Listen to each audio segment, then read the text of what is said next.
വന്യമൃഗശല്യ ഭീതിയൊഴിയാതെ കോന്നി അരുവാപ്പുലം നിവാസികൾ പഞ്ചായത്ത് ഓഫീസിന് സമീപവും കഴിഞ്ഞ ദിവസം കാട്ടാനയെത്തി പ്രദേശത്തെ കൃഷിയും ആന നശിപ്പിച്ചു. പത്തനംതിട്ട ജില്ലയുടെ മലയോര മേഖലകളിൽ വന്യമൃഗശല്യം രൂക്ഷമാണ്. ഇതുവരെ ആനയിറങ്ങാത്ത നഗരമേഖലയിലെ സ്ഥലങ്ങളിലേക്കും കഴിഞ്ഞ ദിവസം ആനയെത്തി. പുലർച്ചെ 3 മണിയോടെ അരുവാപ്പുലം ആറ്റുവശം ഭാഗത്തെത്തിയ കാട്ടാന കൃഷി നശിപ്പിച്ചു. കപ്പയും വാഴയും തെങ്ങുമടക്കമുള്ള കൃഷി നശിപ്പിച്ചു.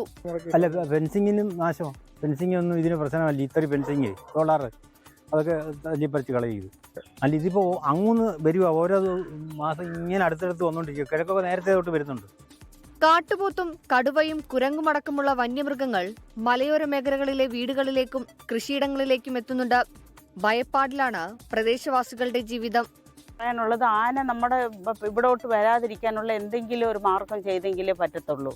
അല്ലാതെ നമ്മൾ ഇന്നിപ്പം ന്യൂസ് വെച്ചു, നാളെ 2 ദിവസം കഴിയുമ്പം പിന്നെയും ആന കയറും, ഇത് പോണൊക്കെ നശിപ്പിക്കുക. അന്നേരം നമ്മൾ എന്തോ ചെയ്യും? രാത്രി കയറിയിട്ട് മുറ്റത്തും കാര്യങ്ങളെല്ലാം വന്ന് വേളം കാരണം ഞങ്ങൾക്ക് ഇറങ്ങാൻ പറ്റിയില്ല. 5-6 ഉണ്ടായിരുന്നു. വനപാലകർ സ്ഥലത്തെത്തി പരിശോധന നടത്തി. കുമ്മണ്ണൂർ ഫോറസ്റ്റ് സ്റ്റേഷൻ പരിധിയിലുള്ള സ്ഥലത്തായിരുന്നു കഴിഞ്ഞ ദിവസം കാട്ടാന ഇറങ്ങിയത്. വന്യമൃഗശല്യത്തിന് ശാശ്വതമായ പരിഹാരമുണ്ടാവണമെന്നാണ് നാട്ടുകാരുടെ ആവശ്യം. കല്ലില്ലി സ്കൂളിന് സമീപവും കാട്ടാന വ്യാപകമായി കൃഷികൾ നശിപ്പിച്ചു. തെക്കേടത്ത് താഴതിൽ വർക്കി ജോർജിന്റെ വീടിനോട് ചേർന്ന കൃഷികളാണ് പുലർച്ചെ കാട്ടാനക്കൂട്ടം നശിപ്പിച്ചത്. വാഴ, കുരുമുളക്, കവുങ്ങ്, തെങ്ങ് തുടങ്ങിയ നിരവധി കൃഷികളും ഇരുമ്പുവേലികളും ആന തകർത്തു. കാട്ടാനകൾ തുടർച്ചയായി എത്തുന്നത് ജീവൻ ഉൾപ്പെടെ ഭീഷണിയുണ്ടാവുമെന്ന ഭയത്തിൽ ബാക്കിയുള്ള കൃഷികൾ വെട്ടിക്കളയുവാനൊരുങ്ങുകയാണ് കുടുംബം. കോന്നി നടുവത്തമ്മൂഴി റേഞ്ചിലെ പാടം ഫോറസ്റ്റ് സ്റ്റേഷൻ പരിധിയിലാണ് പ്രദേശം ഉൾപ്പെടുന്നത്. 24 പത്തനംതിട്ട.